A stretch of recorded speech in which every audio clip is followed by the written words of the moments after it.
सनागी पापा से सुमायना अंबो उजदरी गई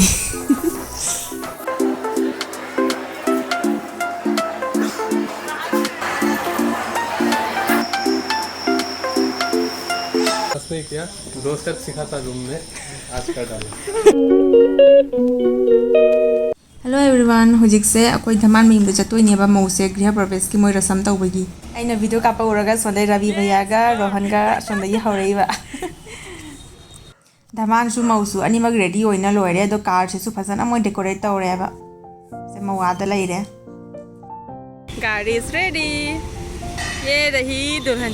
हाय दुल्हन दूल्हा कहाँ गया ये क्या शकल लेके घूम रहे हो हालत देख लो ये रहा दूल्हा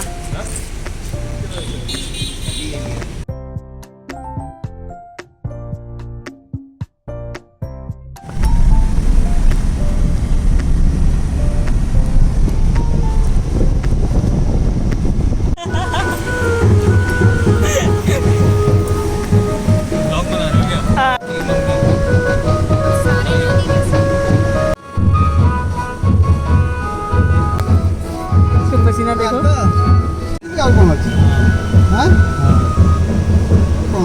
उसको देखो वही तो उसको मैं फर्स्ट टाइम ऐसे देख रही हूँ ब्लॉग बनाने तो बना लो मोई सीधी कोई थाबल चोंबगा माना रहे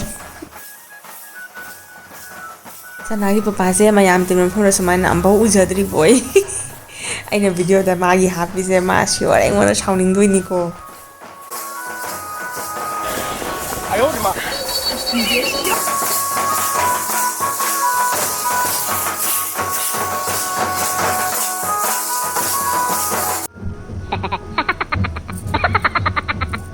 बाप रे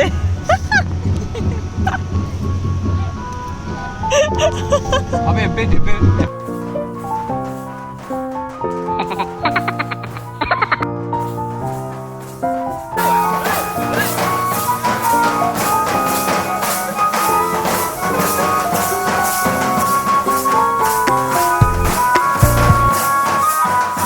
हाँ भाई अपनी शादी में दूल्हा नहीं नाचेगा तो कौन नाचेगा शुरू हो गया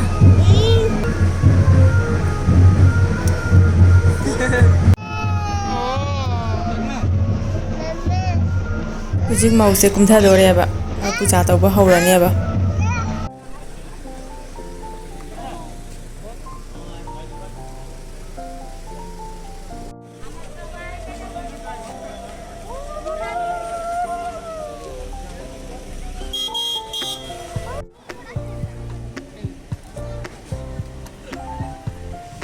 सिसे फजना मोय डेकोरेट तौरगा थम्मिनेबा लैना हाइदि मौ चंगक्तोइनेबा से सिरिदि काखलक्तोइनेबा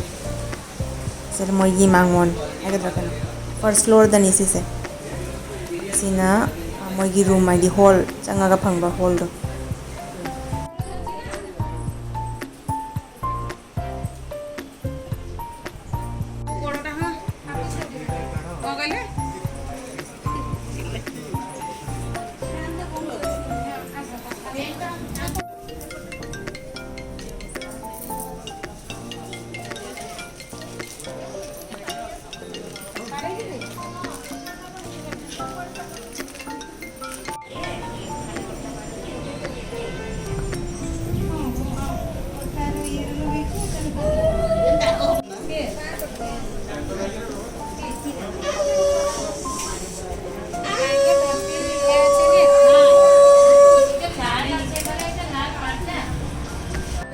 चावल नीचे गिरेगा फिर इसको ऊपर पास डालना फिर आना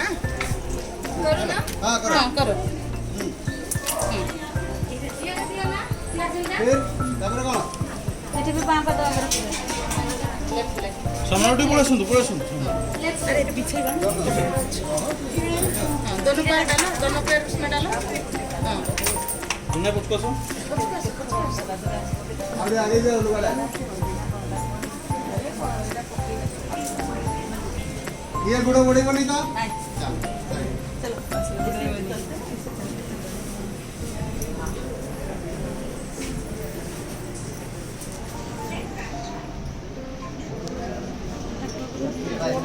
बहुना किसी ना धरिबार अछि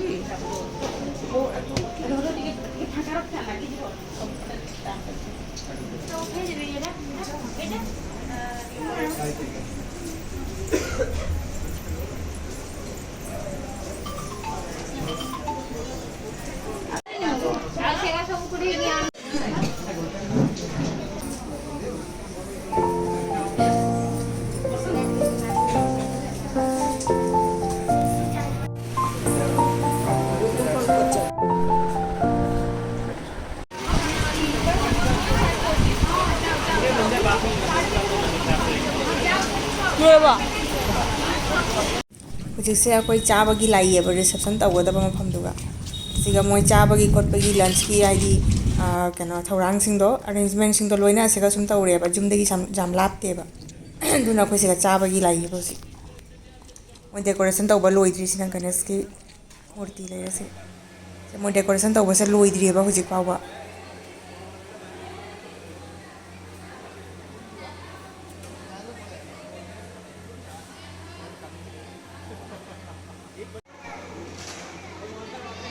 ꯆꯥꯕ ꯂꯣꯏꯅ ꯍꯧꯖꯤꯛ हल्लꯛꯑꯦ ꯑꯗꯣ नुपासे तुम हौगलेबा मा हौजिबाव खंद्री कना पम्मीगे हाइना अभी कर रहा है आधा नींद में ही था उठने के बाद सना अई हल्ले हुजी ngahak khoi rest tawrani aduga yi amuk sandada mo moi reception adugi mo amuk chattoini parada yong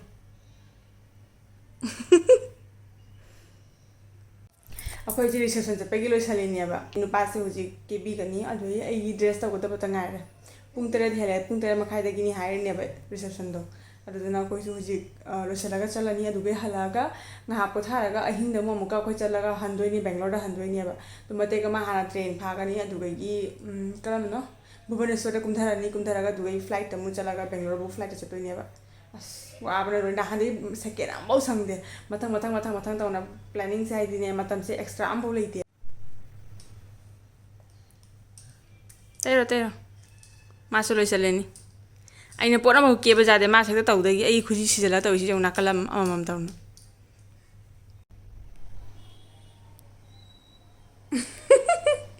ना मिजन जगह केरिरो फजरे फजरे इमाई पेमा लेथोकनगा जेंगिनी इतनी सुंदर हूँ मैं क्या करूँ मा करो जस्ट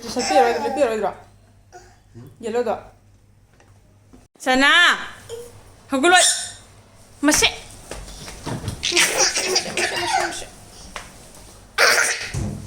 हिंगारे पेली पेली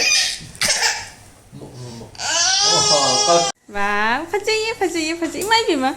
हाय आई मसे हगुलो नोंगा ना हि पाइलो समरगा हगुलो तौदी जों आई हुजी लोसनबा लोइरे थोकदबा ngahatang di watleba नुपाजी लोसनबा लोइरे तो मागाई ngasi set ओइदि से आ मोय नुपा ngai से हाइदि कोट लिटना सी ब्लेजर लिटना बा याना मोय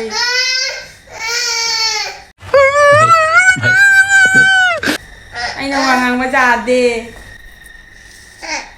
करी क्या नो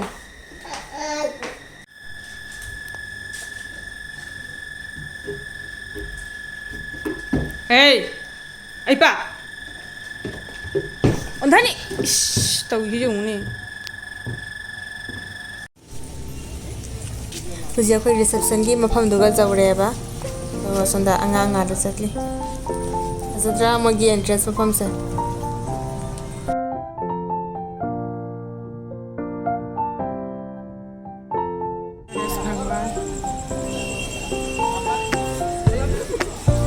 हाँ सिना मेन एंट्रेंस है चंगो रे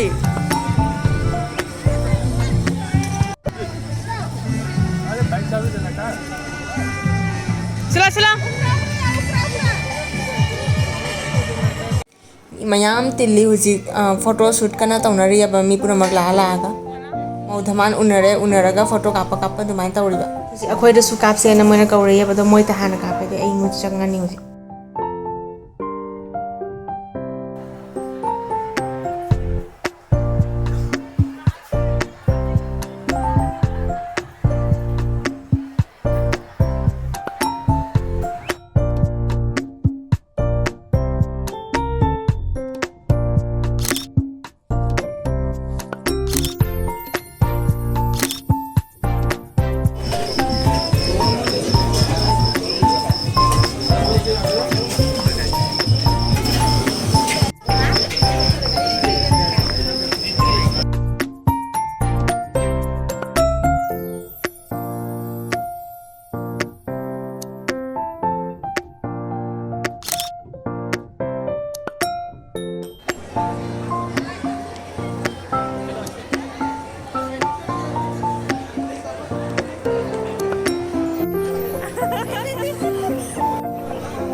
ला ला ला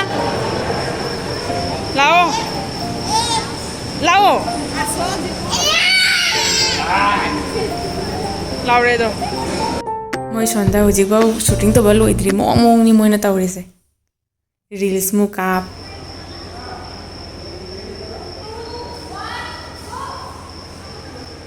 ꯑꯩꯗꯤ ꯅꯣꯛꯅꯤꯡꯕꯅꯕ ꯃꯣꯏ ꯇꯧꯔꯤꯁꯦ ꯎꯔꯒ ꯁꯅꯥꯒꯤ ꯎꯄꯥꯏ ꯁꯤꯒꯨꯝꯕꯁꯦ ꯍꯩꯒꯟꯗꯦꯕ ꯃꯥꯒꯤ ꯐ꯭ꯔꯦꯟꯁꯤꯡꯅ ꯍꯥꯏꯔꯕꯅꯤꯅ ꯎꯄꯥꯏ ꯂꯩꯇꯅ ꯇꯧꯕ ꯇꯥꯔꯦ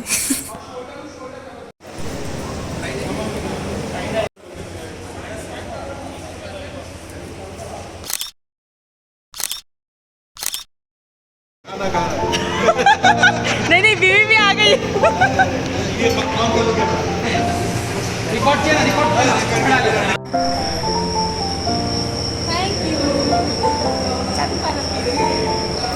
गई थी माना फिर उन्होंने पी गया तो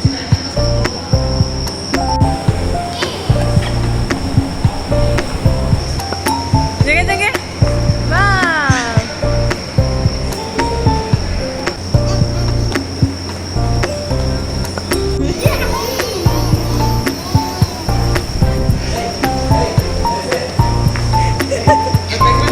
चलो पेंगुइन चला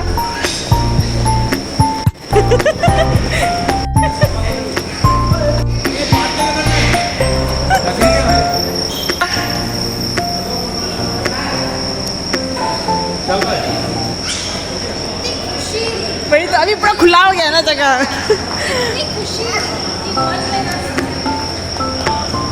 ꯃꯤ ꯄꯨꯝꯅꯃꯛ ꯍꯟꯅꯈꯔꯦ ꯑꯗꯩ ꯃꯐꯝꯁꯤꯁꯨ ꯍꯥꯡꯉꯦꯗꯣ ꯑꯗꯨꯗꯨꯅ ꯃꯥ ꯂꯩꯐꯝ ꯆꯥꯐꯝ ꯈꯪꯗ꯭ꯔꯦꯕ करे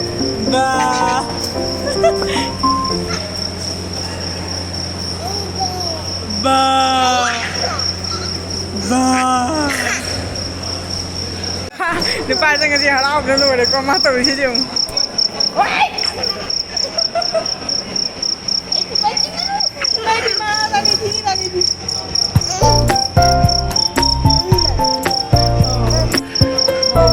ꯑꯁꯤ ꯃꯤ ꯂꯣꯏ ꯆꯠꯈ꯭ꯔꯦ ꯑꯗꯨꯗꯨꯅ ꯃꯣꯏ ꯃꯑꯣꯡ ꯀꯥꯞꯄꯤ ꯂꯣꯏꯔꯦ ꯆꯦꯟꯈꯠꯂꯛꯀꯦ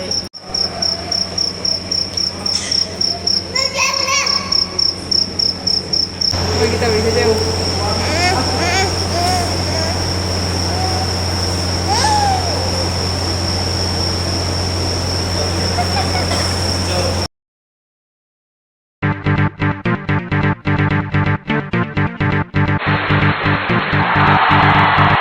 ꯊꯦꯡꯖꯤꯜꯂꯦ ꯍꯥꯏꯅ ꯑꯩꯈꯣꯏꯁꯨ ꯃꯣꯏꯗ ꯍꯥꯏꯔꯝꯃꯒ ꯊꯣꯛꯂꯛꯑꯦꯕ ꯆꯠꯄ ꯃꯥ ꯇꯤꯟ ꯃꯌꯥꯝꯁꯤꯗꯤ ꯑꯃꯨꯛ ꯂꯣꯏꯁꯤꯜꯂꯛꯄꯒꯤ क्या चलो कहाँ घर रूम होटल हाँ घर बोल रही हूँ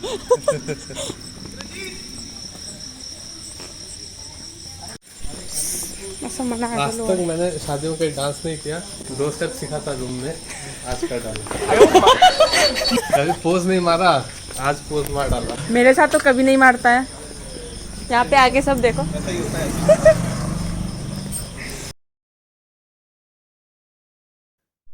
ꯑꯩꯈꯣꯏ ꯌꯧꯔꯦ ꯍꯧꯖꯤꯛ ꯔꯨꯝꯗ ꯑꯩꯈꯣꯏ ꯉꯥꯏꯍꯥꯛ ꯄꯣꯊꯥꯔꯦ ꯄꯣꯊꯥꯅ ꯉꯥꯏꯍꯥꯛ ꯇꯨꯝꯊꯔꯨꯔꯦꯀꯣ 2 ꯘꯟꯇꯥꯔꯣꯝ ꯑꯗꯨꯒ ꯍꯧꯒꯠꯂꯒ ꯍꯧꯖꯤꯛ ꯑꯃꯨꯛꯀ ꯇ꯭ꯔꯦꯟ ꯁ꯭ꯇꯦꯁꯟꯗ ꯑꯃꯨꯛ ꯆꯠꯂꯤꯅꯤ ꯚꯨꯕꯅꯦꯁ꯭ꯋꯔꯐꯥꯎ ꯑꯩꯈꯣꯏ ꯇ꯭ꯔꯦꯟꯗ ꯆꯠꯇꯣꯏꯅꯦꯕ ꯑꯗꯨꯒ ꯐ꯭ꯂꯥꯏꯠ ꯇꯣꯡꯗꯣꯏꯅꯦꯕ ꯚꯨꯕꯅꯦꯁ꯭ꯋꯔꯗꯒꯤ ꯅꯨꯄꯥꯁꯤꯗꯤ ꯍꯣꯇꯦꯜꯗꯒꯤ ꯊꯣꯛꯂꯛꯄꯗ ꯇꯨꯝꯅ ꯑꯗꯨꯝ ꯂꯥꯛꯏꯅꯤ ꯑꯗꯣ ꯍꯧꯖꯤꯛꯁꯨ ꯑꯗꯨꯝ ꯇꯨꯝꯃꯦꯕ हवलो हवलो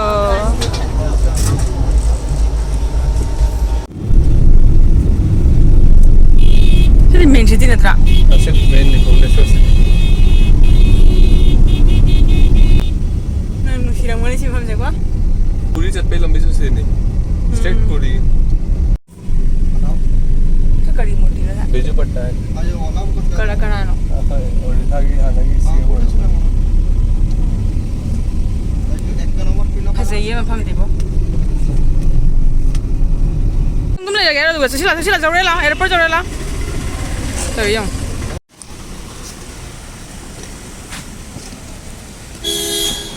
उई उई उई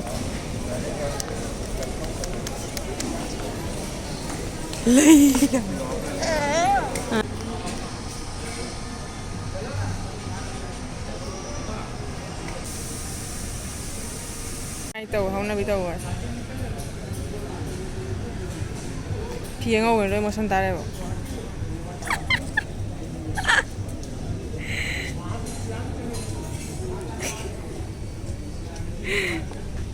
आप तो बना चिकन बिरयानी नहीं आया लो रही से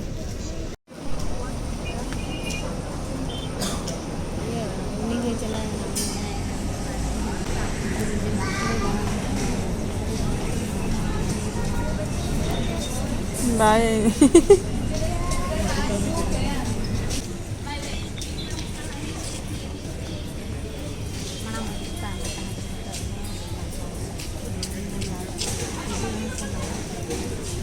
अगांग अमासे अखोई नुपासे की था अहुम मरी रोम मखानी मान ब्रजों हे हे हे आई कुरे ना खेलना है Number 1 to 12, I repeat. Passengers between seat number 1 to 12, also 3 kindly join the queue for the boarding. Rest all passengers are wait for all further announcement. Requesting only passengers seated between seat number 1 to 12, I repeat. Passengers seated between seat number 1 to 12, kindly join the queue for the boarding. Rest all passengers 누시더라 are further announcement. Requesting all the passengers. 저기 살아 저기 살아 저기 살아 살아 저기 살아 저기 살아 헤이 똥누 라라라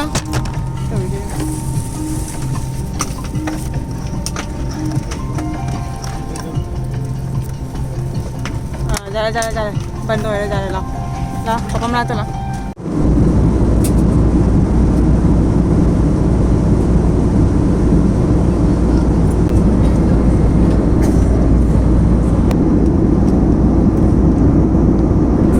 का इस्तेमाल कर सकते हैं। आप अपनी seat pocket ठीक से देख लें ताकि आपका कोई सामान विमान में रह ना जाए। सीट बेल्ट का संकेत बंद होने तक कृपया आप अपनी कुर्सी की पेटी बांधे रखें। सामान कक्ष सावधानी से खोलें। अपनी यात्रा में इंडिगो को शामिल करने के लिए धन्यवाद। You are free to use your mobile phones now. Please check the seat pocket for any personal belongings. Do remain seated until the aircraft comes to a complete stop and the seat belt sign is switched off. Please open the overhead bins carefully. Thank you for flying with Indigo. See you next time. Nena kap khare kana kapino jing jing ini mai je kana no kapi se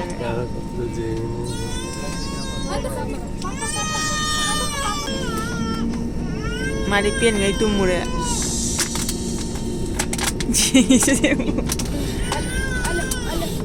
kana kapino ne sana Nena ama kapi tu light तो मन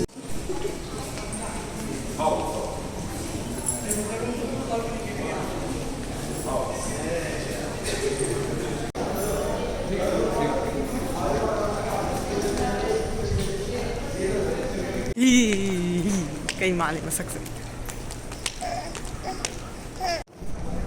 जी कोई bag लौदगी ngairi belt number 9 दा कोई bag लागा bag लौरगा Dubai थोकना बतावरन वाबना लोरे नुंगाइब्रने ꯁꯤ ꯇꯣꯡꯅꯤꯡꯃꯟꯒꯤꯅ ꯃꯥ ꯉꯪꯉꯤꯅꯤ ꯉꯁꯥꯏꯗꯒꯤ